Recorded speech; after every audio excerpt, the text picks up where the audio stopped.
llevé el celular roto de mi nuera a reparar sin imaginar que ese gesto rutinario abriría una grieta en mi vida. El técnico, un viejo conocido, me llamó aparte y me susurró con una voz que apenas era un hilo de aire: cancele las tarjetas, cambie las contraseñas. Y váyase, doña. Váyase ahora. Me quedé helada. ¿Qué está diciendo, Rubén?, pregunté. Él giró el celular hacia mí y lo que vi en la pantalla me cortó la respiración. Hasta hace 3 días yo, doña Elvira Montes, 65 años, profesora de historia jubilada, creía tener una vida tranquila. Vivo con don Armando, mi marido, en una casa modesta pero luminosa en el corazón de Querétaro. El ingeniero retirado pasa las mañanas cuidando el jardín y las tardes leyendo en el porche. Nuestro único hijo, Julián, se casó hace 5 años con Camila Ortega, una muchacha elegante, licenciada en Administración, inteligente, bella, y siempre tan correcta que a veces resultaba demasiado perfecta. Conoció a Julián en una fiesta universitaria y se casaron en menos de 1 año. Siempre la sentí distante, como si hubiera una capa invisible entre nosotras. Pero lo atribuí a su carácter reservado a las presiones del trabajo. Hasta el miércoles pasado. Ese día, Camila llegó sola a casa. Era extraño, pues siempre venían los dos los fines de semana. Entró agitada, con el rostro tenso, sosteniendo un celular con la pantalla hecha trizas. Lo rompí sin querer, me dijo, y necesito que funcione hoy mismo. Mañana tengo una reunión importante y Julián está de viaje. ¿Conoce algún sitio confiable? Por suerte yo había llevado el mío a reparar hacía unos días a una tiendita en el centro. El dueño, Rubén Salgado, hijo de una antigua compañera mía, siempre fue amable y discreto. «Puedo llevarlo por ti», le ofrecí. Camila suspiró con alivio y me sonrió esa sonrisa suya que nunca llega a los ojos. Sería un milagro, Elvira. La contraseña es 206-719. Nuestro aniversario. Paso por él esta noche, sí, asentí sin pensar demasiado. No sabía que esa clave abriría mucho más que una pantalla. El taller de Rubén era un cubículo entre una panadería y una farmacia con olor a soldadura y café viejo.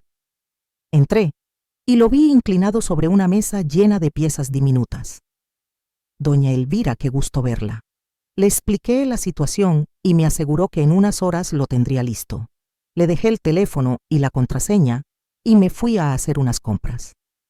Cuando regresé al caer la tarde, la luz se filtraba en tonos cobrizos por la puerta del local.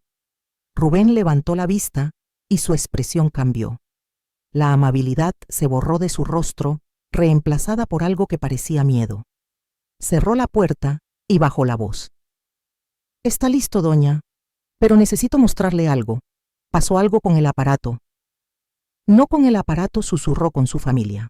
«Se mete». Desbloqueó el celular, navegó unos segundos y abrió una carpeta oculta plan B. Lo que apareció en la pantalla me heló la sangre. Eran mensajes entre Camila y Julián. «Mamá se está poniendo más distraída», escribió él. «Es el momento perfecto. El doctor ya está documentando sus lapsos de memoria como le pedí. Nadie dudará cuando ocurra». El siguiente mensaje me hizo tambalear. «El seguro de vida de tus padres vale casi 2 millones. Con la venta de la casa podremos empezar de nuevo lejos de Querétaro». Tuve que apoyarme en el mostrador. Sentí un zumbido en los oídos, un vacío en el pecho. No puede ser. Esto no puede ser verdad. Rubén habló con cuidado. «No quería involucrarme, doña, pero cuando apareció una notificación, no pude ignorarlo». Deslicé la conversación, mis manos temblaban. Discutían métodos, fechas, dosis de medicamentos, formas de simular un accidente doméstico. «También planean eliminar a don Armando», murmuré. Él asintió. «Una pareja mayor muriendo al mismo tiempo levantaría sospechas», había escrito mi hijo. Rubén giró el cartel de abierto a cerrado, echó el cerrojo y me ofreció un vaso de agua. «Debe ir a la policía», dijo con voz firme. Negué lentamente. ¿Y quién me creería una anciana confundida contra mi propio hijo. Él guardó silencio, luego respondió con un hilo de voz. Entonces junte pruebas y protéjase. Tomé mi propio celular y fotografié todos los mensajes, las fechas, las conversaciones, las menciones al médico que Julián manipulaba. Cada imagen era una puñalada. Rubén, puedes dejar el teléfono exactamente como estaba. Que no sospechen nada, asintió. Trabajamos juntos 1 hora más en silencio, solo interrumpido por el zumbido del ventilador y el sonido seco de las herramientas. Cuando salí del taller, el cielo de Querétaro estaba gris, inmóvil, como conteniendo la respiración. El aire olía a polvo y a tormenta. Sentí que ya nada sería igual. Y mientras caminaba hacia mi coche con el teléfono de mi nuera en el bolso y el corazón hecho trizas, supe que esa noche no dormiría. Había pasado toda una vida enseñando historia, sin imaginar que la mía estaba a punto de convertirse en una historia de venganza. ¿Cómo volvería a casa?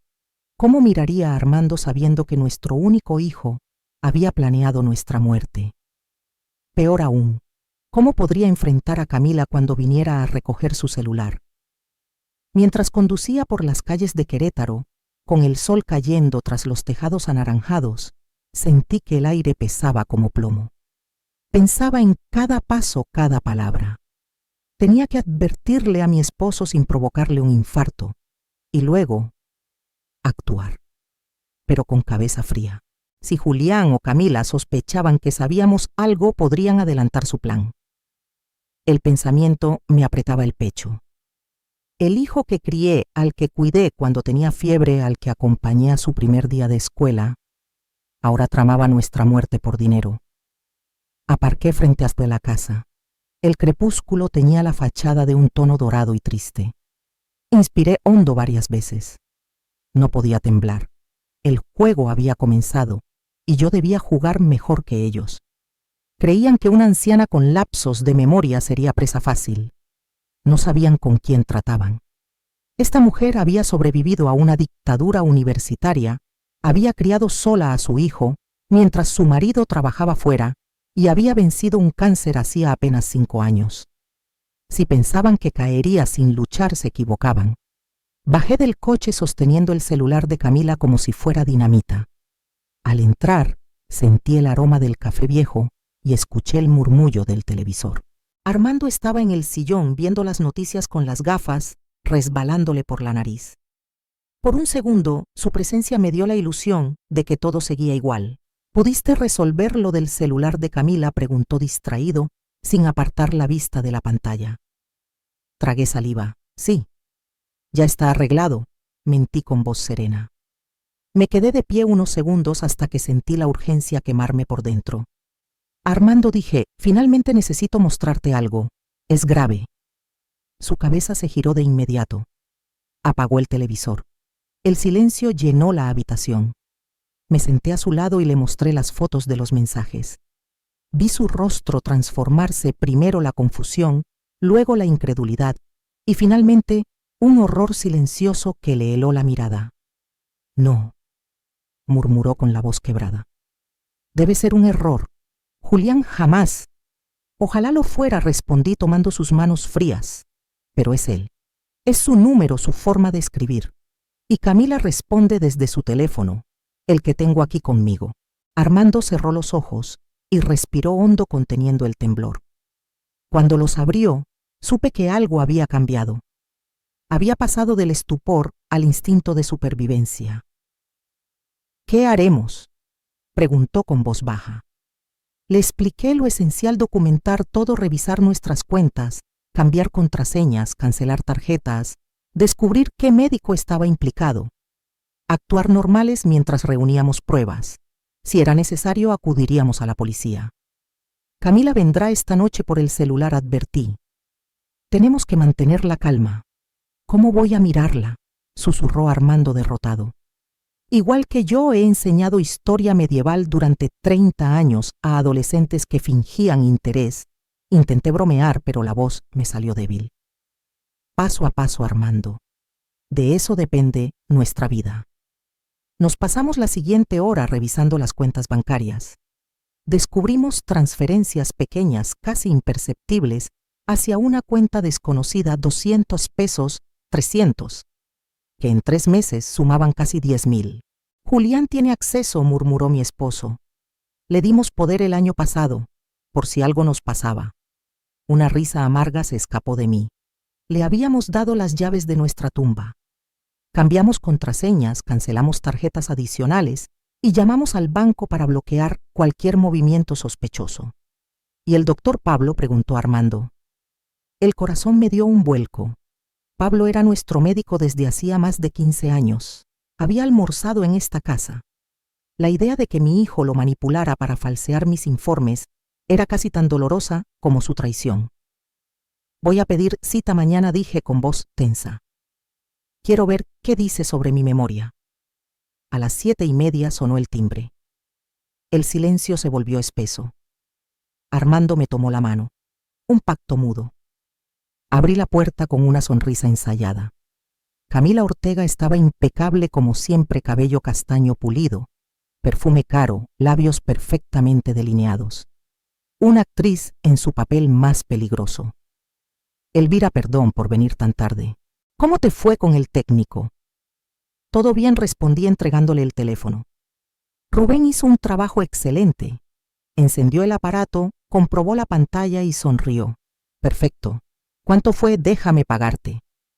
No te preocupes, respondí con naturalidad. No me cobró. Dijo que era una cortesía. Su sonrisa vaciló. Un leve gesto casi imperceptible, pero suficiente. Sabía que algo la inquietaba. ¿Estás segura?, preguntó con tono falso. No quería incomodar. ¿Qué va, hija?, respondí amable. ¿Quieres pasar? Armando está viendo la tele. Ay, no puedo. Mañana tengo una presentación. Evité mirar su bolso cuando guardó el celular. Sus manos temblaban apenas. No lo notaría nadie más. Salvo yo. ¿Cuándo regresa?, Julián, pregunté. Mañana por la noche, contestó con rapidez. Otra mentira. Sabía que estaba en la ciudad esperándola. Dile que nos visite pronto, dije, fingiendo cordialidad. Hace semanas que no lo vemos. Claro. Él también los extraña, replicó sonriendo. Luego con falsa preocupación añadió. ¿Ya revisaron al médico que les recomendó Julián, el especialista en memoria? Mi corazón latió con fuerza, pero mi rostro no cambió. Todavía no, respondí tranquila. Es que Julián comentó que últimamente olvidas algunas cosas. Nombres, citas. Solté una pequeña risa. Mi memoria está excelente, hija. Perfecta. La miré a los ojos. Ella sonrió. Pero en esa sonrisa supe que sin decirlo ambas entendimos lo mismo. El juego había comenzado. Recordé de pronto el vestido que Camila llevaba aquella noche en la fiesta de cumpleaños de mi prima Elisa. Era el mismo. Un detalle mínimo pero suficiente para ver cómo algo se quebró apenas un segundo en sus ojos, frustración, inquietud, antes de que volviera a colocar su máscara de cortesía. Bueno, de todas formas, nunca está de más hacerse un chequeo, no a su edad. Claro, claro, respondí con una sonrisa forzada. Prometí agendar la cita. Cuando la puerta se cerró detrás de ella, me apoyé contra la madera fría. Sentí las piernas vacías, el alma drenada. Fingir normalidad exigía más energía que una batalla. Armando me esperaba en la sala con la mandíbula tensa. ¿Qué intentó esta vez?, preguntó, apenas me vio. Implantar la idea de que estoy perdiendo la memoria, respondí sentándome a su lado. Están preparando el escenario para cuando suceda. ¿Y ahora? Ahora actuamos, dije con una calma que ya no era miedo, sino decisión. Mañana iría al doctor Pablo. Luego, verificaríamos los seguros, las cuentas, las firmas. Todo. Necesitábamos saber hasta dónde habían llegado. Y después, les devolveríamos el golpe. Aquella noche no dormí. Cada crujido de la casa sonaba como un presagio. Me levanté 3 veces a comprobar cerraduras, ventanas. En la tercera encontré a Armando en la cocina bebiendo agua bajo la luz tenue del refrigerador. Estoy pensando en Julián, dijo sin mirarme. ¿Recuerdas cómo le tenía miedo a la oscuridad, cómo corría a nuestra cama cuando tronaba el cielo. Su voz se quebró. ¿Qué le pasó a ese niño, Elvira? No tuve respuesta. Lo abracé. Lo vamos a descubrir, susurré. Y vamos a sobrevivir.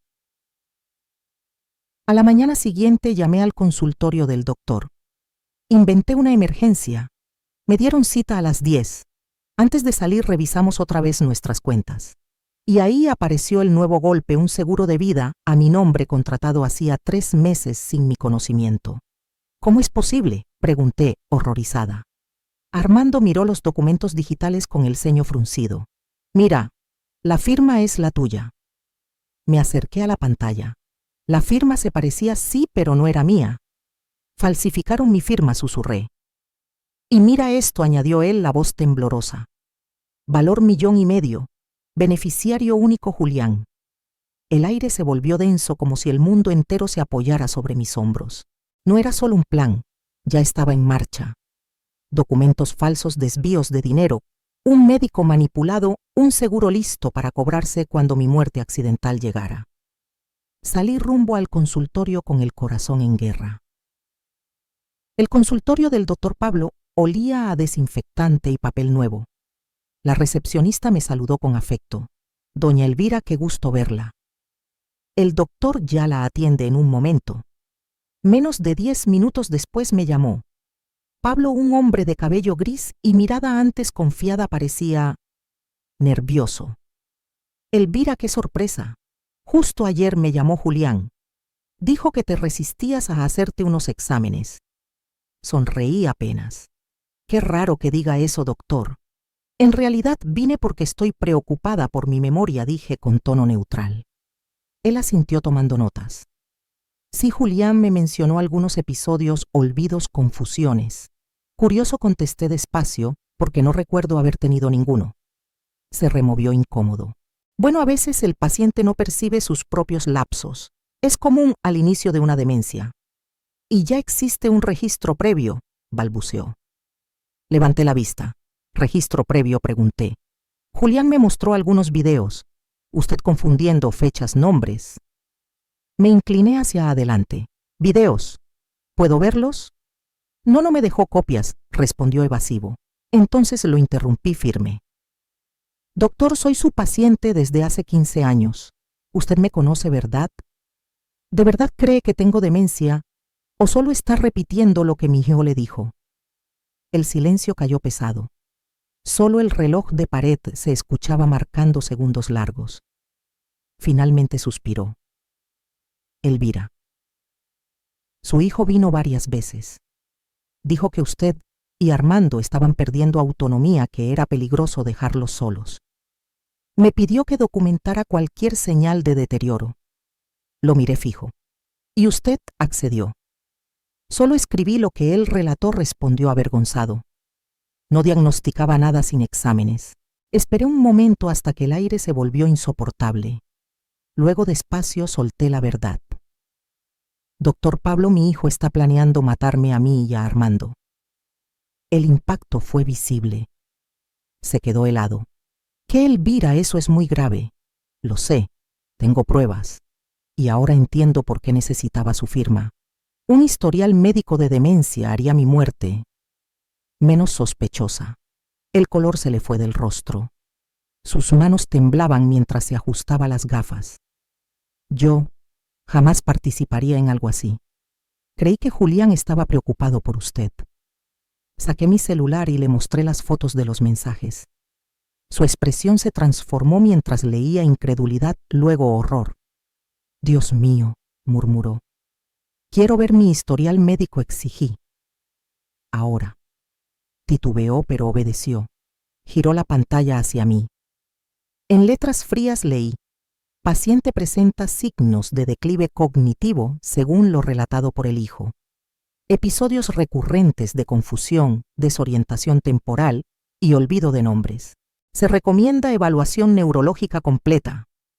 Esto es mentira, dije, con voz baja pero cortante. Y usted lo sabe. El silencio que siguió fue largo, denso, casi ético. Afuera el viento de Querétaro soplaba contra los ventanales. y por primera vez vi miedo en los ojos del hombre que alguna vez consideré mi amigo. El doctor Pablo respiró hondo, visiblemente turbado. Solo registré lo que Julián relató, dijo, con voz casi inaudible. No confirmé ni diagnosticé nada, pero creó un documento que sugiere que estoy perdiendo la razón, interrumpí. Un registro médico oficial perfecto para cuando muera accidentalmente, ¿no le parece? El médico palideció. La vergüenza le tensó el rostro. ¿Qué quiere que haga?, preguntó abatido. Primero imprima ese historial, ordené con su firma. Luego redacte uno nuevo fechado hoy indicando que me evaluó personalmente y no encontró señales de deterioro cognitivo. Asintió sin discutir. Mientras tecleaba, añadí mirándolo fijo. Si algo le ocurre a Armando o a mí, este historial y esta conversación serán lo primero que vea la policía. Salí del consultorio con los papeles en la mano. Pesaban más que el aire. Era la primera prueba tangible de la conspiración. El doctor había sido manipulado, pero su ingenuidad casi nos condena. Conduje directo al banco. Necesitaba cortar cada hilo que Julián había tejido. El gerente don Mauricio, un hombre amable que conocía nuestras cuentas desde hacía años, me recibió con una sonrisa de costumbre que se borró pronto cuando escuchó mi solicitud. Revocar el poder a su hijo, ¿está segura, doña Elvira? Hace unos días vino a verme. Dijo que usted y don Armando querían ampliar su poder, ya que su esposo no andaba bien de salud. Sentí una punzada en el estómago. Otra mentira más. Mi esposo está perfectamente, señor Mauricio, respondí con firmeza. Y sí, estoy absolutamente segura. Quiero revisar todos los movimientos de nuestras cuentas en los últimos 6 meses. Pasamos más de una hora frente a la pantalla desmenuzando extractos. Además de las pequeñas transferencias que ya habíamos notado, había algo peor. Aquí, dijo el gerente. Su hijo solicitó una segunda tarjeta de crédito a nombre de don Armando, alegando que había perdido la original. ¿Y ustedes emitieron una nueva sin la firma del titular?, pregunté incrédula. El hombre bajó la mirada.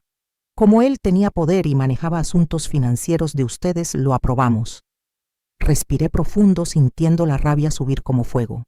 Cancele esa tarjeta de inmediato y bloquee cualquier intento futuro de emisión sin nuestra presencia física.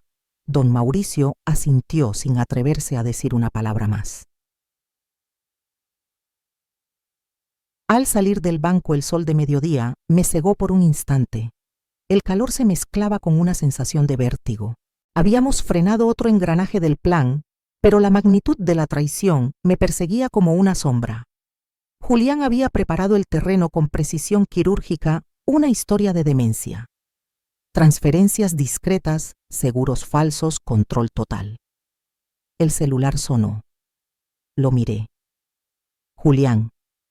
El corazón me golpeó el pecho. Contesté procurando que mi voz sonara casual. Hola, hijo. Mamá, ¿todo bien? Acabo de llegar del viaje. Sofía me dijo que llevaste su celular a reparar. Qué detalle tan amable. Mentía con una naturalidad escalofriante. No había ningún viaje, de nada querido. Rubén el técnico es hijo de una vieja colega. Nos hizo un favor. Qué bien, dijo pausando apenas. Hoy estaba pensando en pasar esta noche con Sofía. Hace tiempo que no cenamos juntos, ¿verdad? Un escalofrío recorrió mi espalda. ¿Por qué ese súbito interés? ¿Sabrían algo? El doctor los habría contactado. Claro, contesté fingiendo normalidad. Haré esa lasaña que te gusta. Perfecto, dijo, con una sonrisa audible. Luego bajó el tono. Ah, y mamá, ¿fuiste al médico que te recomendé? Sí, respondí. Justo esta mañana vi al doctor Pablo. Silencio. ¿Y qué te dijo? Nada del otro mundo.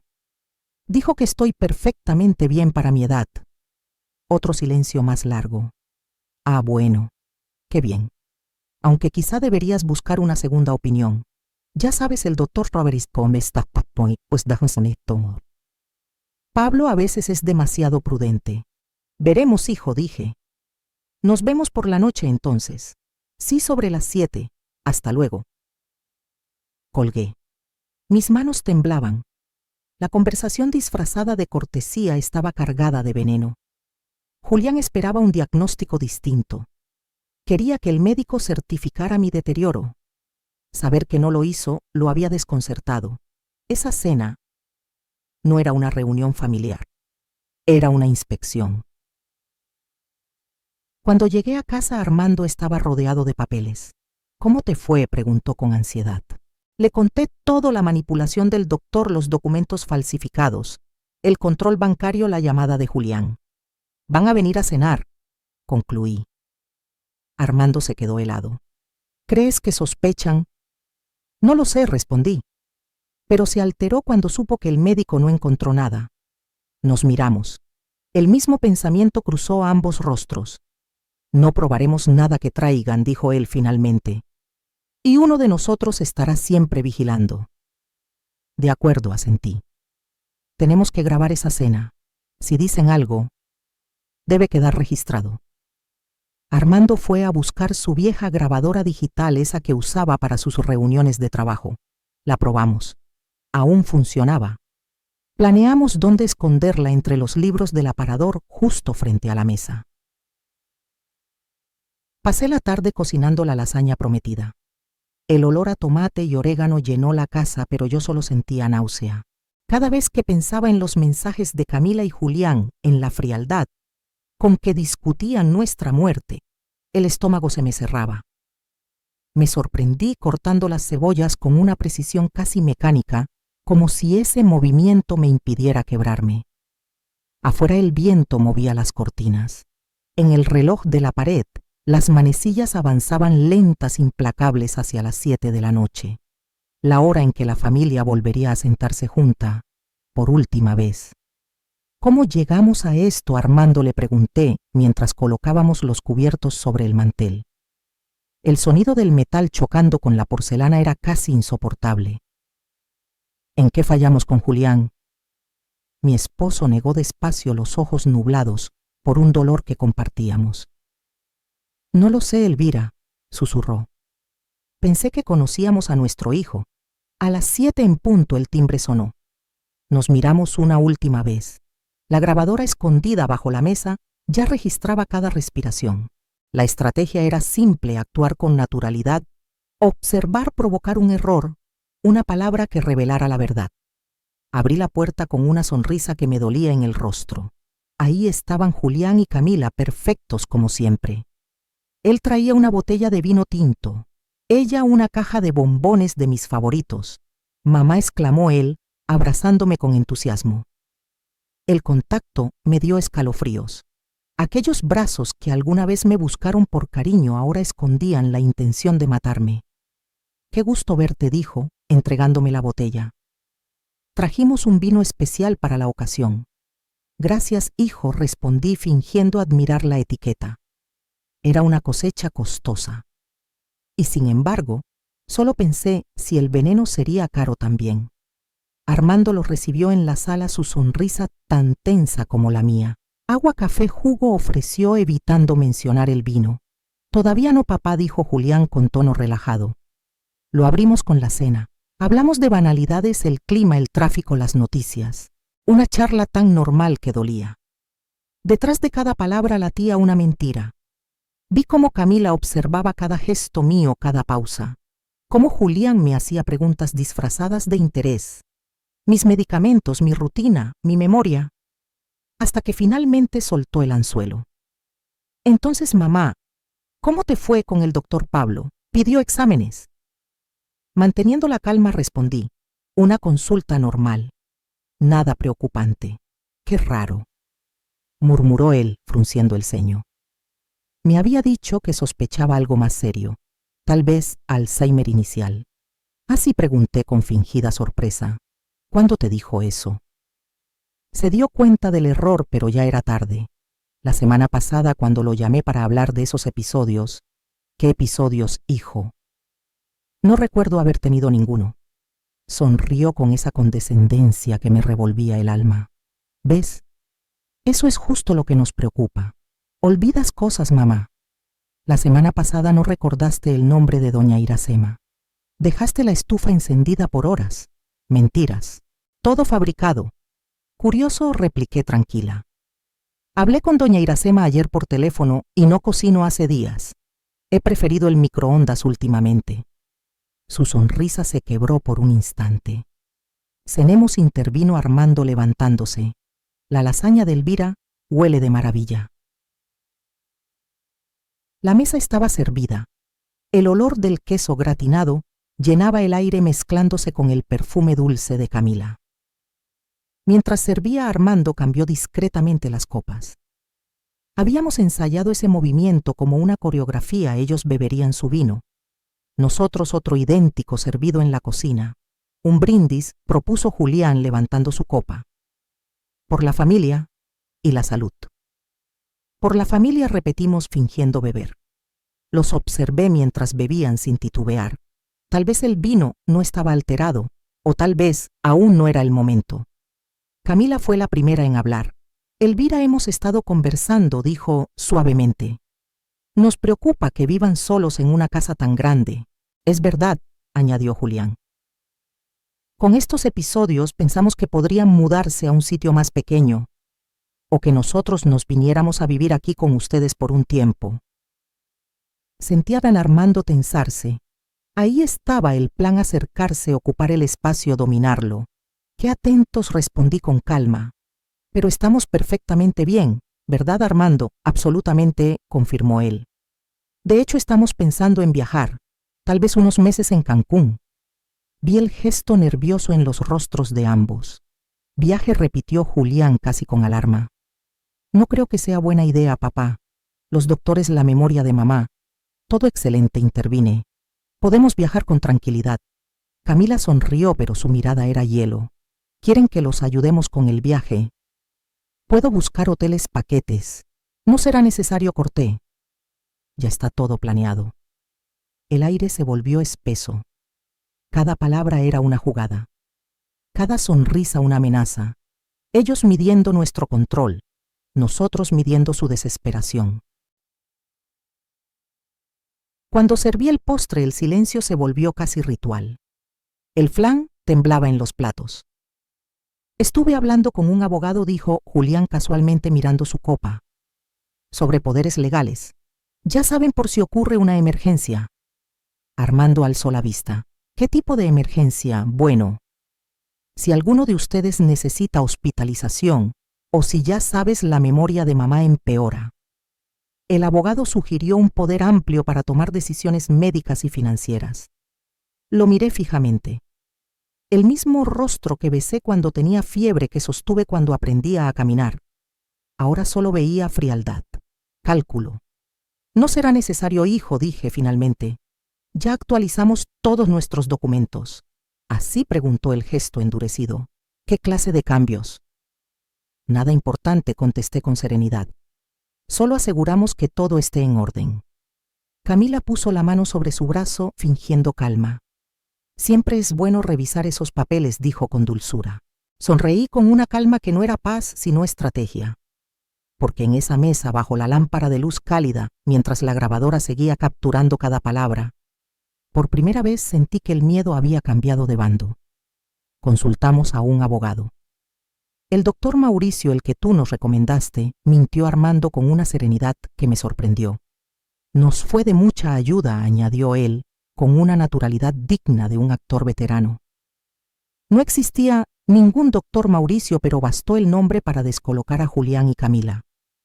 Sus miradas se cruzaron, una chispa de confusión que delató que la mentira había cumplido su propósito. A las 10 de la noche, Julián miró su reloj. Mañana tengo que madrugar, anunció levantándose. Sabía que no se iba por cansancio, sino para replantear el siguiente movimiento. Tras los abrazos fingidos, las sonrisas mecánicas y las promesas huecas de visitarnos pronto, la puerta se cerró. El sonido del pestillo resonó como un suspiro de alivio. Armando y yo nos dejamos caer en el sofá extenuados. Nos están observando, susurró él. Notaron que algo cambió. Asentí en silencio. Fui por la grabadora. La rebobinamos. La escuchamos completa, cada palabra, cada pausa. El patrón era claro, seguían con su plan, pero el terreno empezaba a temblar bajo sus pies. Nuestras maniobras, la cita con el médico, los cambios bancarios, la mención del testamento, los habían puesto a la defensiva. Van a intentar algo pronto, dijo Armando la voz grave. Lo sé, respondí. Y necesitamos más pruebas. La grabación ayuda, pero no bastará para la policía. Y si los confrontamos, sugirió, no negué rotunda. Si sienten que los descubrimos, se volverán más peligrosos. Aquella noche revisamos cada cerrojo 3 veces antes de dormir. Aún así, dejé el celular junto a la cama y una silla trabando la puerta. Precauciones que jamás imaginé tomar contra mi propio hijo. Después desperté. A la mañana siguiente el sonido de un motor me arrancó del sueño. Me levanté de golpe. Corrí a la ventana. Una camioneta negra se detenía frente a la casa. Camila bajó sola. Miré el reloj 8 de la mañana. Armando lo llamé. Camila está aquí. Él se incorporó aún somnoliento. ¿Y Julián? No lo sé. Quédate cerca, dije, bajando las escaleras con el corazón latiendo en las sienes. Abrí la puerta antes de que tocara el timbre. Su rostro se tensó un instante, luego adoptó su sonrisa de cortesía. Elvira, perdón por venir tan temprano, dijo con su tono meloso habitual. Pasaba camino al trabajo y quería dejarte unos documentos que Julián preparó para ustedes. Sostenía un folder amarillo entre las manos. ¿Qué documentos?, pregunté sin tocarlo. Sobre el poder del que hablamos ayer y algunos artículos sobre tratamientos para Alzheimer. Alejandro está realmente preocupado por ti. Lo miré. Era una trampa, un anzuelo envuelto en buena intención. ¿Por qué no pasas?, dije con aparente amabilidad. Tomemos un café y los revisamos juntas. Ay, no voy con prisa. Solo quería dejar esto.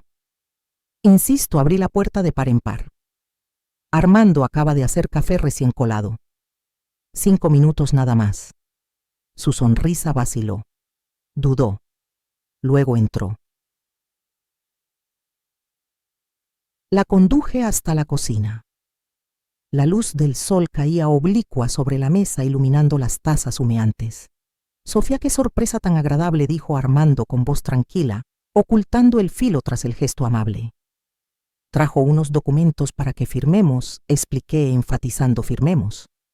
Armando entendió al instante. Qué bien, veamos, dijo tomando el folder. Camila se sentó frente a nosotros. Sus dedos tamborileaban sobre la mesa. Observaba cada movimiento de Armando, cada página que hojeaba. Después de unos segundos, él murmuró. Interesante. Este documento le otorgaría a Julián control total sobre nuestras cuentas y decisiones médicas. Prácticamente nos vuelve legalmente incapacitados. Es solo una precaución, replicó ella rápido. Considerando la condición de Elvira. ¿Qué condición sería esa exactamente?, pregunté. El silencio se hizo espeso. Bueno, los lapsos de memoria, la confusión. Julián ha notado algunos episodios. Curioso, dije con calma. El doctor Pablo no encontró nada de eso ayer. Camila parpadeó recuperando la compostura. Los médicos pueden equivocarse, respondió. Por eso la importancia de una segunda opinión. Armando cerró el folder con un gesto seco y lo deslizó de nuevo hacia ella. Agradecemos la preocupación, dijo con voz firme, pero no vamos a firmar nada. Y para que sepas, ya iniciamos el proceso para revocar el poder limitado que le dimos a Julián. El shock fue visible. Su rostro cambió antes de recomponerse con una sonrisa tensa. Pero Alejandro solo quiere ayudar. Estamos seguros de que sí, contesté, pero preferimos mantener el control de nuestras vidas. Se levantó abruptamente. Tengo que irme. Voy tarde. Claro, respondí acompañándola a la puerta. Dile a Julián que hablaremos más tarde sobre estos papeles. La vi subir a su camioneta y alejarse sin mirar atrás. Armando y yo nos quedamos en silencio unos segundos. Están acelerando el plan, dijo él. Sí, asentí. Y eso significa que debemos actuar ahora. Extendí los documentos sobre la mesa. Los leímos juntos. Era peor de lo imaginado, no solo un poder total sobre nuestras finanzas, sino también un formulario de internación voluntaria en una clínica de reposo, en realidad un centro psiquiátrico para ancianos con demencia, con espacios ya listos para nuestras firmas. Armando pasó las hojas con las manos temblorosas. Ya ni siquiera intentan disimular. Es como si nos pidieran firmar nuestra propia sentencia de muerte. Eso es bueno, dije sin apartar la mirada del papel. Cuanto más descuidados se vuelvan, más pruebas tendremos. Pasé la mañana entera fotografiando cada documento página por página. Luego, envié copias digitales al correo de Estela, mi amiga de toda la vida, la única persona fuera de estas paredes en la que aún podía confiar. El sonido del clic de la cámara era lo único que rompía el silencio. Y en cada disparo sentía que una parte de mi miedo se convertía en algo más fuerte. En determinación, le resumí todo a Estela por teléfono, cada detalle, cada documento. Le pedí que guardara los archivos con discreción absoluta. Ni una palabra a nadie le advertí. Es cuestión de vida o muerte. Cuando colgué, Armando me miró con el ceño fruncido y ahora preguntó: «No podemos seguir improvisando, necesitamos un plan». Tenía razón. Camila y Julián estaban acelerando los pasos. La visita de ella, los documentos falsos, ya no había tiempo que perder. Decidimos buscar ayuda profesional. No la policía, aún no con las pruebas que teníamos, sino alguien que pudiera guiarnos legalmente y protegernos. Elegimos a una abogada sin vínculos con nuestra familia, la doctora Lucía Méndez, especialista en derecho familiar y penal. Nos dio cita para esa misma tarde. El despacho de Lucía estaba en una vieja casona restaurada en el centro de Querétaro, con paredes color terracota y olor a papel nuevo. La abogada, una mujer de mirada aguda y voz serena, nos recibió con profesionalismo. Durante casi una hora le contamos todos los mensajes hallados en el celular, las transferencias bancarias, el seguro de vida falsificado, el historial médico manipulado y los documentos que Camila había traído esa mañana. Lucía escuchó sin interrumpir, tomando notas precisas. Cuando terminamos, guardó silencio unos segundos antes de hablar. «Señores, lo que me han descrito es gravísimo», dijo finalmente. «Estamos ante varios delitos: falsificación, fraude, tentativa de estafa y sobre todo conspiración para homicidio». Armando respiró hondo. «Tenemos pruebas suficientes para ir a la policía». «Los mensajes son lo más sólido», respondió ella, «pero al haberlos obtenido sin consentimiento podrían no ser admitidos formalmente. Aún así, dadas las circunstancias, es suficiente para actuar y protegerlos». «¿Qué debemos hacer primero?», pregunté. «Vamos a preparar la revocación inmediata de cualquier poder existente», indicó Lucía con tono firme, «y establecer un bloqueo notarial para impedir nuevos documentos sin presencia legal. Yo misma puedo certificar su capacidad mental ante notario. Después, presentaremos una denuncia formal con lo que ya tenemos». Pasamos 2 horas firmando, revisando, planeando. Lucía era meticulosa, revisaba cada coma, cada cláusula. Cuando todo estuvo listo, levantó la mirada. «Ahora la prioridad es su seguridad. Les recomiendo no regresar a su casa esta noche». Armando y yo nos miramos tensos. «¿Cree que estamos en peligro inmediato?», pregunté, aunque ya lo sabía. Sí, afirmó sin dudar. «Si Camila apareció sin avisar, significa que sospechan. Quédense unos días en un hotel con nombres distintos. Mientras tanto, gestionaré una orden de protección». Salimos del despacho al atardecer con una carpeta llena de papeles y el alma encogida. Nos dirigimos directamente a la comisaría. El comisario Raúl Salas, un hombre de unos 50 años, nos recibió en su oficina modesta. Escuchó en silencio mientras relatábamos todo. Su expresión se endurecía con cada página que revisaba. «Esto es sumamente grave», dijo finalmente. «Voy a asignar un investigador al caso y colocar vigilancia discreta frente a su casa». Cuando le mencionamos la sugerencia de la abogada, asintió sin dudar. «No vuelvan esta noche, pero con su permiso enviaremos un equipo para instalar cámaras ocultas. Si alguien intenta algo, lo sabremos al instante». Aceptamos. Regresaríamos solo unos minutos a recoger lo esencial mientras la policía trabajaba. El sol ya se escondía cuando el taxi se acercó a nuestra calle. Armando miraba por la ventana absorto. Nunca imaginé que llegaría el día en que le tendría miedo a mi propio hijo, murmuró. Apreté su mano. No había palabras para ese dolor. Nuestra casa parecía igual que siempre, las bugambilias del jardín, las cortinas blancas moviéndose con el viento, el buzón que Julián había pintado de niño. Pero ahora todo tenía una sombra distinta. La fachada tranquila ocultaba una amenaza. Un coche discreto se detuvo unos metros más atrás. 2 agentes vestidos de civil bajaron con maletines. Entraron por la puerta trasera y comenzaron a instalar cámaras diminutas en la sala, la cocina, los pasillos. Transmiten en directo a la delegación, explicó uno de ellos. Nadie lo notará, pero todo quedará grabado. Mientras tanto, Armando y yo guardábamos lo básico: ropa, medicinas, documentos. Intenté no mirar las fotos familiares en la pared. El retrato de Julián de niño con la sonrisa luminosa me resultó insoportable. Estamos listos, dijo el oficial principal. Nos entregó una pequeña tarjeta. Llamen a este número si pasa algo. Es una línea directa con nuestro equipo. Asentí.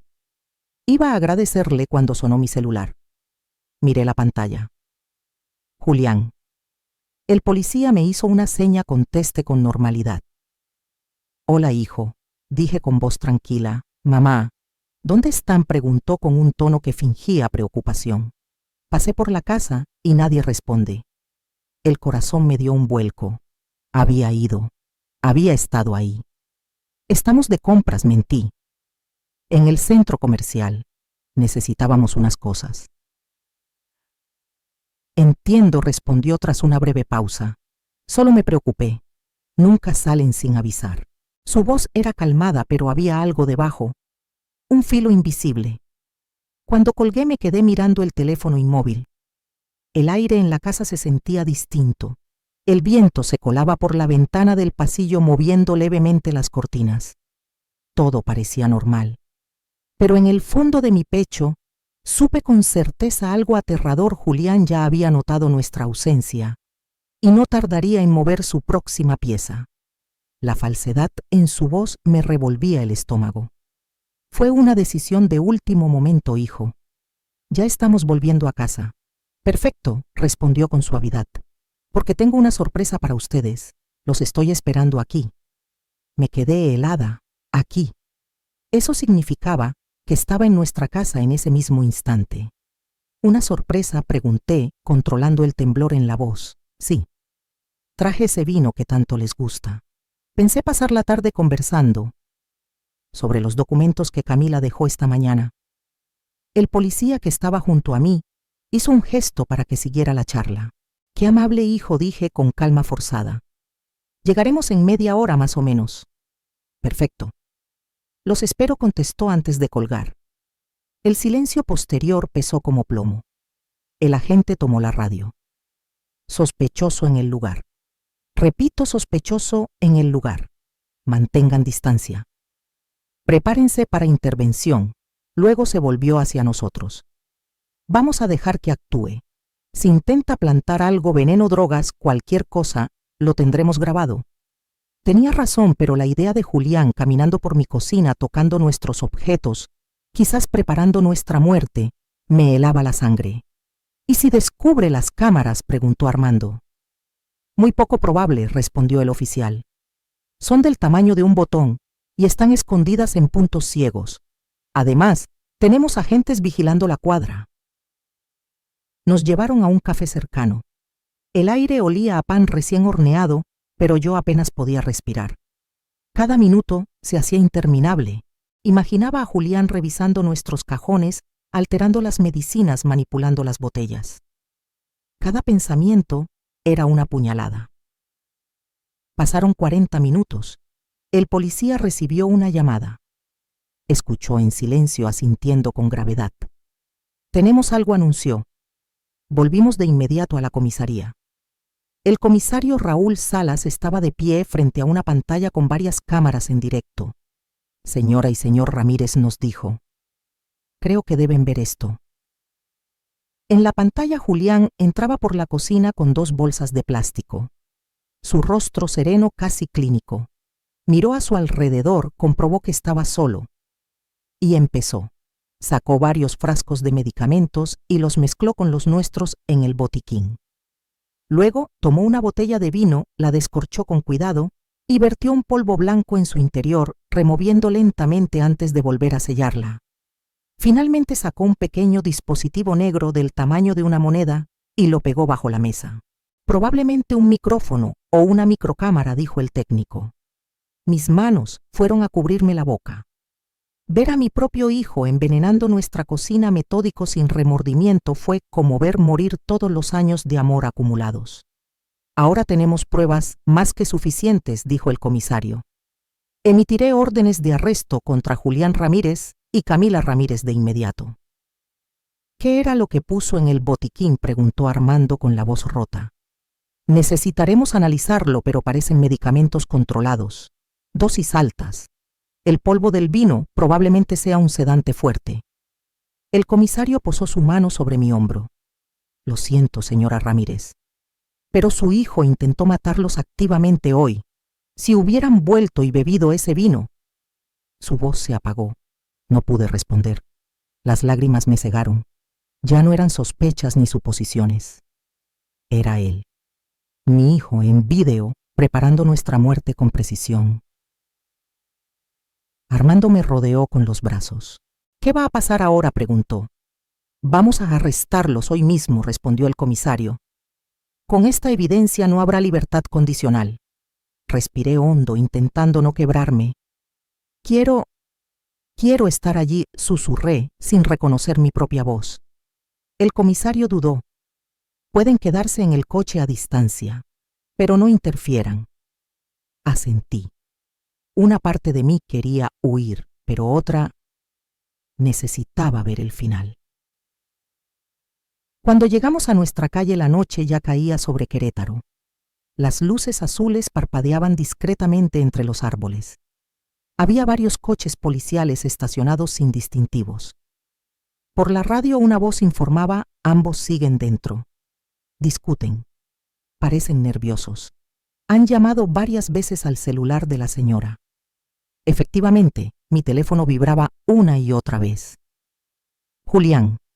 El comisario Salas hablaba bajo, coordinando a los agentes. Equipos en posición. Esperen mi señal. Entramos en 1 minuto. Entonces vimos la puerta abrirse. Julián salió primero, seguido por Camila, ambos con mochilas al hombro. Miraban alrededor con ansiedad. Están intentando escapar, murmuró Armando. Un instante después, los agentes se movieron como sombras. Policía, alto. Manos donde podamos verlas. El grito rompió la noche. Vi el rostro de Julián congelarse, la sorpresa mezclada con miedo. Camila retrocedió buscando su mano.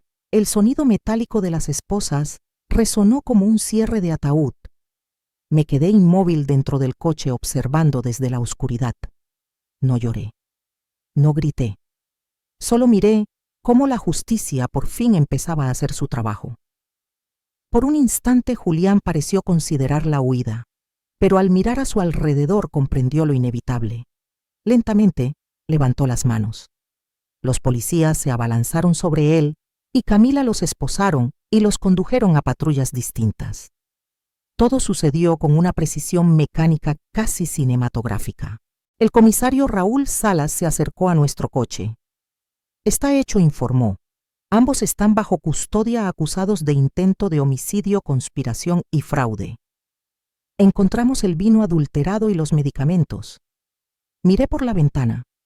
Vi a mi hijo ser llevado en el asiento trasero de una patrulla. Nuestras miradas se cruzaron un segundo. No había arrepentimiento, solo rabia y sorpresa de haber perdido. Dentro de mí, algo se quebró. No era alivio ni venganza. Era un hueco inmenso, como si mi alma hubiese sido vaciada. En la comisaría firmamos más declaraciones. Los agentes habían hallado en sus mochilas los frascos originales de los medicamentos que había sustituido más sobres del mismo polvo blanco del vino, boletos de avión a Madrid con fecha para el día siguiente y fajos de billetes. Planeaban escapar, dijo el comisario. El plan era simple: dejar el vino, esperar su muerte y desaparecer. Armando me apretó la mano. Cada palabra del comisario era una daga hundiéndose más hondo. Si quieren, añadió él, pueden verlos. Están en celdas separadas esperando traslado. Armando negó. Pero yo necesitaba mirar a Julián una última vez. Quiero verlo, dije. El comisario asintió con cautela. La sala de interrogatorio tiene vigilancia. Si se siente incómoda, solo levante la mano. El pasillo era largo, con luz blanca y fría. El sonido de mis pasos sobre el piso encerado resonaba como un metrónomo del tiempo que ya no volvería. Me senté derecha frente a la mesa metálica. Crucé las manos para ocultar su temblor. La puerta se abrió. Julián entró esposado, escoltado por un policía. Tenía el rostro pálido, los ojos hundidos, el cabello desordenado. Envejecido. El oficial lo sentó frente a mí y salió cerrando la puerta con un clic seco. El silencio pesó como una lápida. Nos miramos. Él habló primero. «Me tendieron una trampa», murmuró con voz áspera. «Todo esto es un malentendido». «No me mientas», Julián, respondí serena. «Ya no». Desvió la mirada, la mandíbula apretada. «¿Qué quieres que diga?» «La verdad», susurré. «¿Por qué tu padre y yo? ¿Qué hicimos para merecer esto?» Sonrió sin humor. «Ustedes no entenderían. Intenta explicarlo. Tengo tiempo». Su mirada se endureció. «Dinero, mamá. Siempre fue por dinero. La casa, las inversiones, los seguros. Todo. ¿Para qué los querían? Vivían una vida monótona esperando envejecer en paz, mientras yo veía cómo todo se escapaba». Sus palabras me golpearon, pero no bajé la vista. «¿Y eso justifica matarnos?» Encogió los hombros. «Fue idea de Camila al principio. Ella trabaja en finanzas, hizo las cuentas. Estaba cansada de esperar. Dijo, ¿por qué esperar décadas por una herencia cuando podemos tenerlo ahora? Y tú estuviste de acuerdo». «Al principio no, pero ella me convenció. Decía que sería un favor, que ustedes ya eran mayores, que tarde o temprano sufrirían. Una muerte tranquila, sin dolor. Solo dormirían». Sus palabras eran frías, quirúrgicas. Me estremecí. «Un favor», repetí. «Sí». «Nadie sufriría», dijo sin inmutarse, «como el vino que preparé hoy». Me observó con una chispa retorcida en los ojos. «¿Cómo lo descubrieron?» «Fueron los mensajes del celular de Camila». «Ese técnico idiota». «Sí», contesté con calma, «pero incluso sin eso te habríamos descubierto. No fuiste tan listo como creías, hijo». Golpeó la mesa con las esposas. «¿Y ahora qué?» «Vas a testificar contra mí, contra tu propio hijo».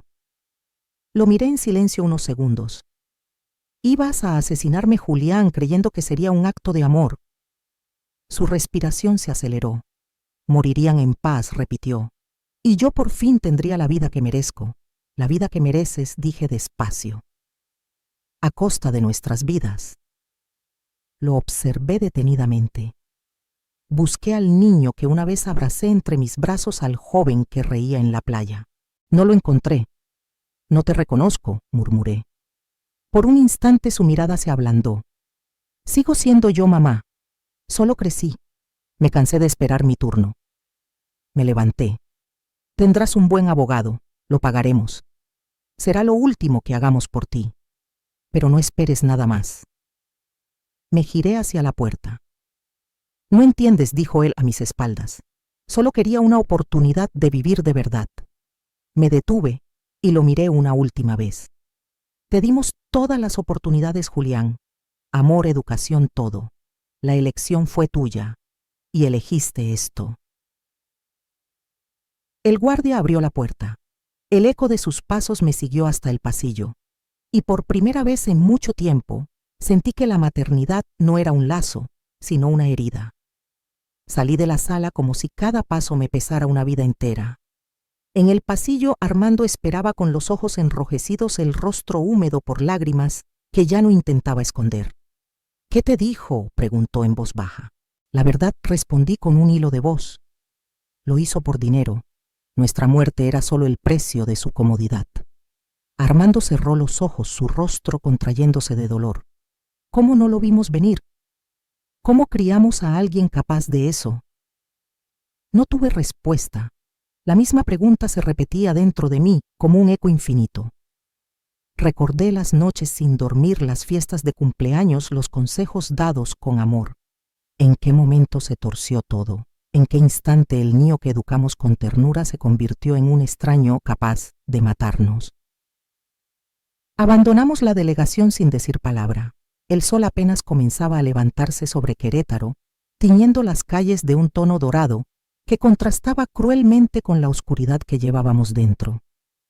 En el taxi, Armando miraba por la ventana perdido en sus recuerdos. Yo sabía que en su mente repasaba los años de crianza buscando alguna señal, un momento, una grieta en el alma de Julián que hubiéramos pasado por alto. En el hotel, un lugar modesto en el centro, pedimos una habitación con 2 camas separadas. No lo hablamos, pero ambos entendimos. Necesitábamos distancia. Esa noche incluso el amor más fuerte no podía contener tanto dolor. Me recosté agotada. Pero el sueño no vino. Cada vez que cerraba los ojos veía a Julián niño riendo, corriendo por el patio, y luego su misma mano adulta vertiendo veneno en el vino. Una pesadilla despierta. Cuando por fin me dormí, fue un sueño turbulento, pasillos interminables, sombras con el rostro de mi hijo siguiéndome sin voz. Desperté sobresaltada. El teléfono sonaba. Era el comisario Salas. Señora Ramírez, lamento llamarla tan temprano. Necesito que venga de inmediato. Hubo un desarrollo importante en el caso. El tono grave en su voz me erizó la piel.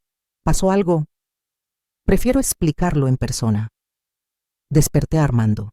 En media hora ya estábamos frente al despacho del comisario. Su rostro serio anticipaba malas noticias. Gracias por venir tan rápido, dijo al recibirnos. Tengo información complicada. Armando tensó la mandíbula. ¿Qué ocurrió? Camila Ramírez ha pedido declarar a cambio de una reducción de pena. Está dispuesta a testificar contra su esposo. Sentí cómo se me cerraba la garganta. ¿Qué dijo? Según ella, el plan original era solo económico, desviar dinero, obtener poderes legales. Pero en los últimos meses, cuando Julián temió ser descubierto, decidió eliminarlos. Armando me tomó la mano con fuerza. El comisario continuó. También afirmó que él planeaba matarla a ella después, una vez tuviera acceso total al dinero. Matarla también, murmuré incrédula. Sí. Encontramos mensajes de él con otra mujer. Discutían cómo repartir el dinero una vez que el problema Camila estuviera resuelto. Cerré los ojos. Era una capa nueva de horror aún más profunda. Mi hijo no solo planeaba nuestra muerte, planeaba eliminar a cualquiera que interfiriera con su ambición. Hay más, dijo el comisario bajando la voz. Analizamos el polvo del vino. Contenía una mezcla de sedantes potentes y adelfa, una sustancia letal que causa paro cardíaco. Y eso no es todo. Encontramos indicios de que ya había comenzado a usarla antes. ¿Cómo?, preguntó Armando confundido. Tomamos muestras del cabello de la señora. Contienen rastros de la misma toxina, probablemente administrada en dosis pequeñas para simular síntomas naturales. Los lapsos de memoria que él mencionaba no eran reales. Eran signos de envenenamiento progresivo. Sentí que el aire desaparecía. Me aferré a la mesa para no caer. Mi propio hijo ya me había estado matando lentamente. ¿Por cuánto tiempo?, pregunté apenas audible. Según los análisis, al menos 3 meses. 3 meses. Repasé mentalmente cada momento reciente, los mareos, los dolores de cabeza, el cansancio. Yo misma le agradecí por cuidarme, por recordarme tomar las pastillas. Y él me envenenaba. El comisario se volvió hacia Armando. Le recomiendo hacerse análisis también. Si ella fue blanco, es probable que usted lo fuera igualmente. Salimos de la comisaría más devastados que cuando llegamos. El aire del amanecer era frío, Pero no más que la certeza que nos acompañaba Julián no solo planeó matarnos, ya había empezado. Cada taza de café, cada comida compartida, cada gesto amable, todo podía haber sido parte de su plan. «Vamos al hospital», dijo Armando con voz firme. «Ahora mismo». Los médicos nos recibieron sin demora. Nos hicieron exámenes, extrajeron muestras de sangre y cabello, nos internaron por precaución. Las horas pasaron lentas, envueltas en el olor a desinfectante y el zumbido de los ventiladores del hospital. Cuando llegaron los resultados, el doctor habló con tono medido. «Hay rastros de adelfa en su organismo, señora Ramírez, pero afortunadamente no en dosis que causen daño permanente». Asentí sin decir palabra. No sentí alivio, solo una verdad brutal.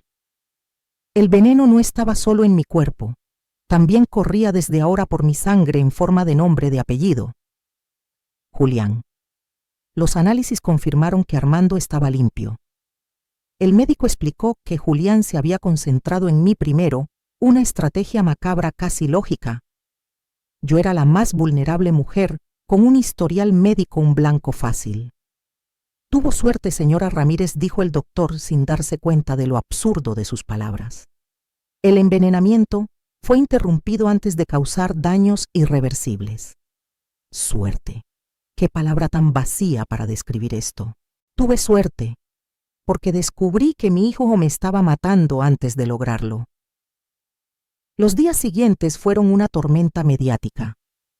El caso del hijo que intentó asesinar a sus padres por la herencia inundó los noticieros.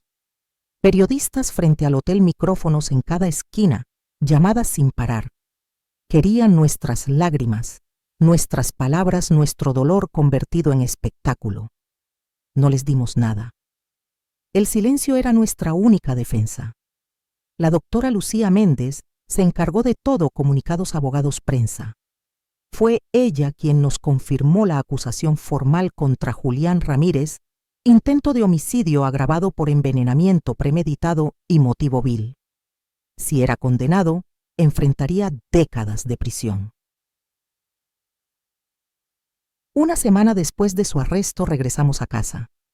La policía había retirado las cámaras, pero instaló un sistema de alarma directo con la delegación. «Por precaución», dijo el comisario Salas antes de despedirse.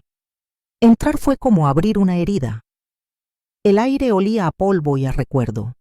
Cada rincón guardaba algo: la risa de Julián corriendo por el pasillo, el sonido de sus pasos cuando regresaba de la escuela, los ecos de una familia que ya no existía.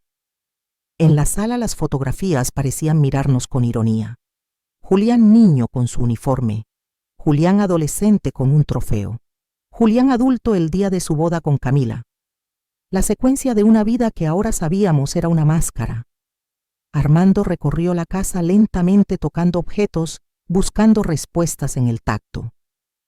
«Tenemos que irnos», dijo finalmente con la voz quebrada. «No puedo seguir viviendo aquí sabiendo lo que intentó hacer. En esta cocina, en este hogar». Asentí sin palabras. La casa que alguna vez fue refugio ahora olía a traición. Esa noche en la cama, nuestras manos se buscaron en la oscuridad.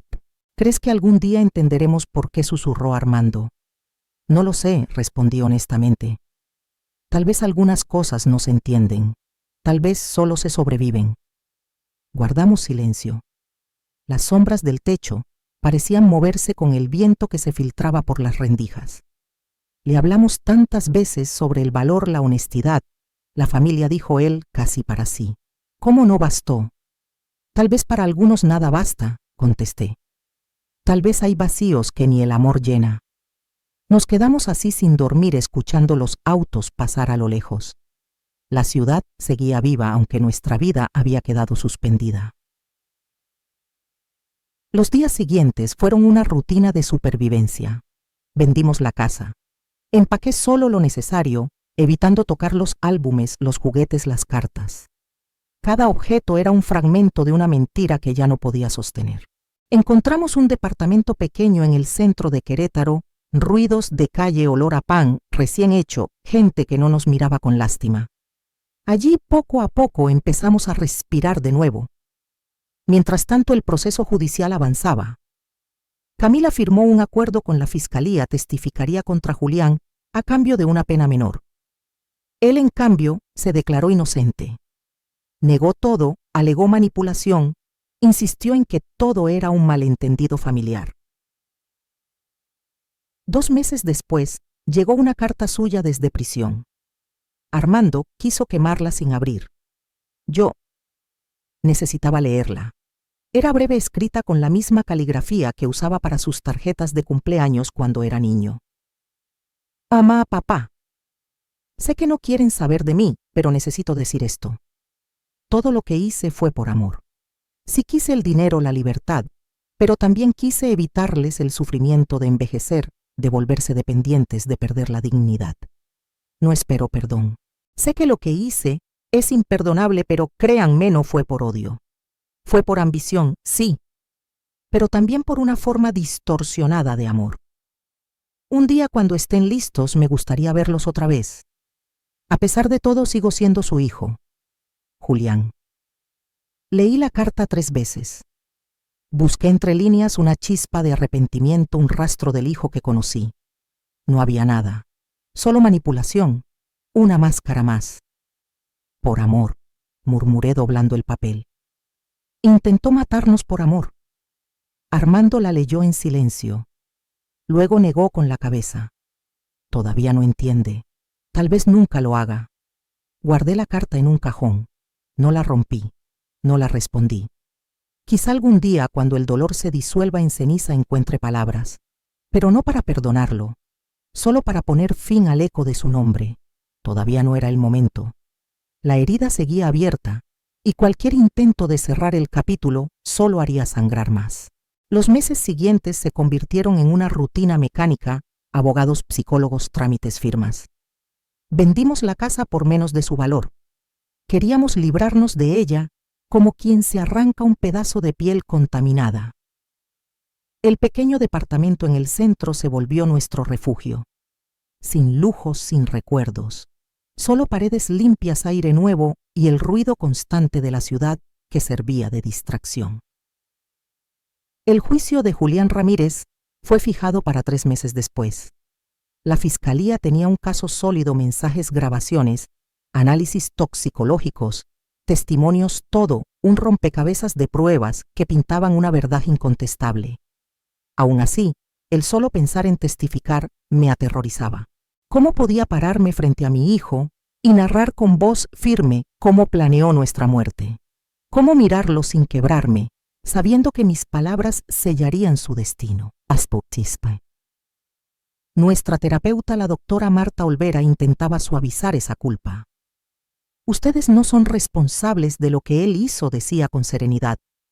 Testificar no es traición, es solo decir la verdad. Armando solía bajar la mirada. Pero sigue siendo nuestro hijo. Sí, respondía ella, y también es un hombre que eligió el mal. Ambas cosas pueden coexistir. Sus palabras eran ciertas, pero no aliviaban el peso que cargábamos. Una tarde, mientras ordenaba cajas en el departamento, encontré un viejo álbum. El polvo se elevó en el aire como un suspiro antiguo. Me senté en el suelo y una a una las fotos comenzaron a contar su historia muda. Julián de bebé con los brazos gorditos y la sonrisa sin dientes. Julián niño con su primer uniforme escolar. Julián adolescente levantando su trofeo de natación. Sonrisas que ahora se sentían falsas, congeladas en un pasado que ya no existía. En una de las fotos más viejas tenía unos 5 años. Sostenía un dibujo, 3 figuras de palitos bajo un sol grande y torpe. Para la mejor mamá del mundo. Las lágrimas llegaron sin aviso. ¿Dónde estaba ese niño? ¿Cuándo se perdió entre las sombras? Armando me encontró ahí con el álbum abierto sobre las piernas. No dijo nada. Solo se sentó a mi lado y me abrazó. Lloramos juntos, no por su muerte física, sino por la del hijo que creímos conocer. Una semana después, Estela, mi amiga de la biblioteca, apareció sin avisar. Traía un folder bajo el brazo y un brillo extraño en la mirada. «Tienes que ver esto, Teresa», dijo sin rodeos. Eran recortes de un pequeño diario del sur del país con fecha de 5 años atrás. Los titulares eran: escandalosos anciano muere en circunstancias misteriosas. Su sobrina hereda toda la fortuna. Fruncí el ceño. ¿Qué es esto? Estela señaló la foto de una mujer joven siendo entrevistada. Me quedé helada. Era Camila, solo que más joven, con otro nombre, Carolina Santos. Antes de llamarse Sofía Silva, vivía en ese pueblo, explicó Estela. El hombre que murió era su tío, el que la crió. La policía sospechó de envenenamiento, pero nunca logró probarlo. Armando tomó los recortes.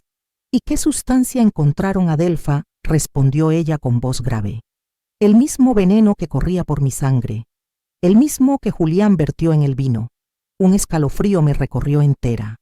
Camila no solo fue cómplice, fue el cerebro. Ella trajo la idea, la técnica, la experiencia. Ella ya había matado antes. ¿Por qué nos lo dices ahora?, preguntó Armando.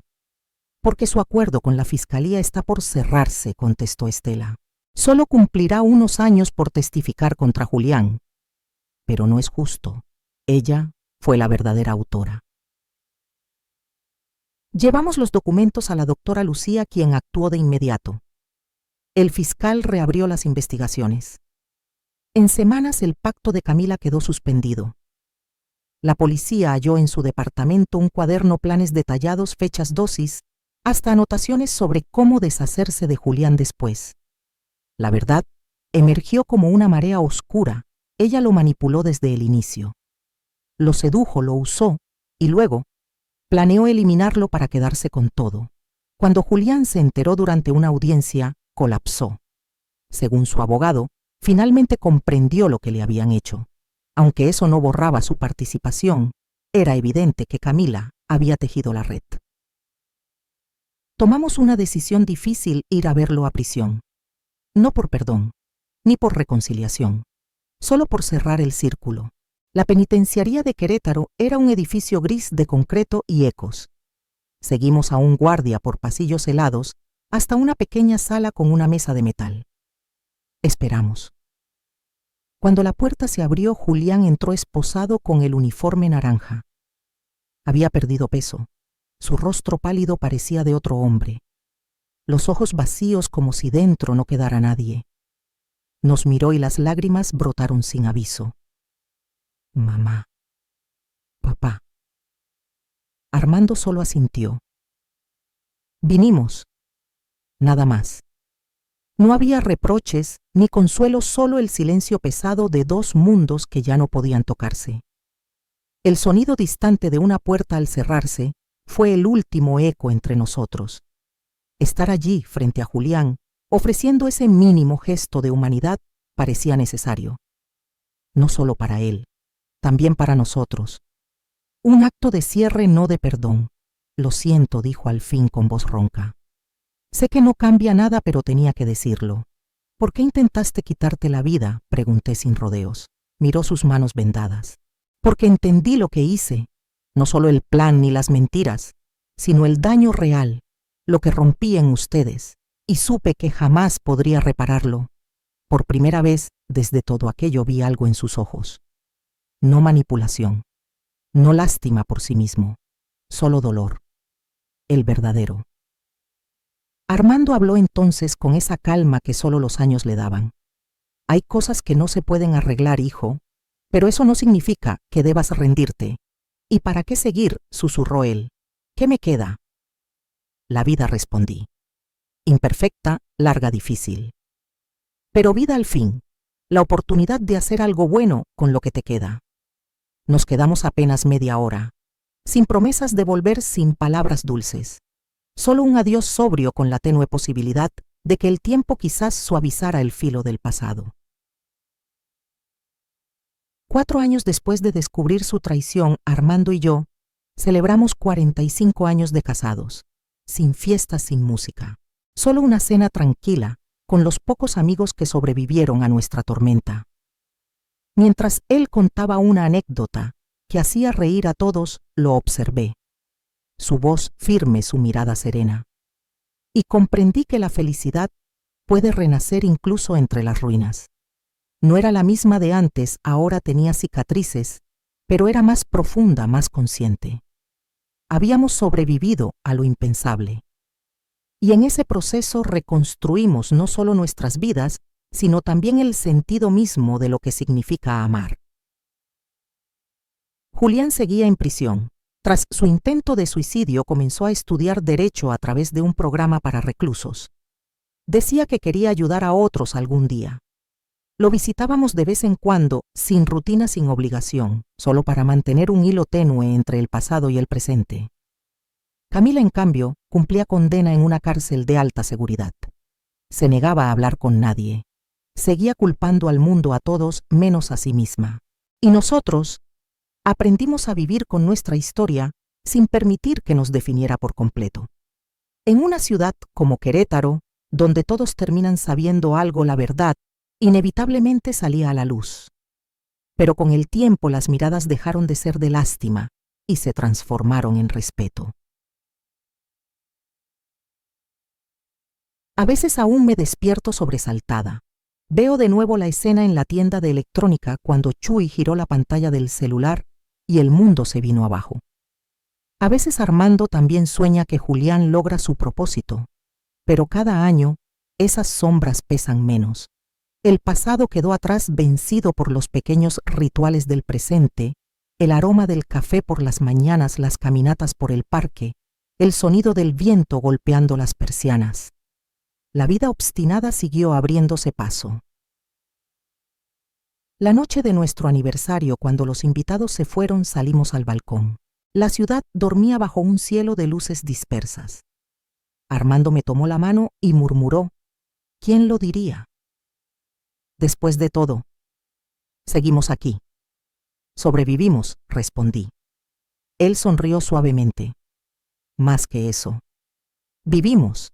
Y tenía razón. Ya no éramos simples sobrevivientes. Éramos vivientes. Dos almas marcadas pero despiertas. Habíamos aprendido a golpes, sí, que la vida es frágil, que la traición puede llegar desde el corazón mismo del hogar. Pero también que la fuerza humana puede nacer del dolor más puro. 5 años después de aquel día en la tienda, miro atrás y veo más que tragedia. Veo transformación. No elegí este camino ni este dolor, pero elegí levantarme. Elegí no dejar que el odio me definiera. Cada amanecer es un acto de coraje, decidir confiar otra vez, amar, otra vez respirar, otra vez. Chuy, sin saberlo, me dio algo más que la vida aquella tarde. Me dio la oportunidad de descubrir mi fuerza, la que no sabía que tenía. La fuerza para enfrentar la oscuridad, reconstruir desde las cenizas y aún así amar. Esa tal vez fue mi verdadera venganza, no destruir sino vivir, porque nada desconcierta más a la sombra que ver la luz seguir ardiendo.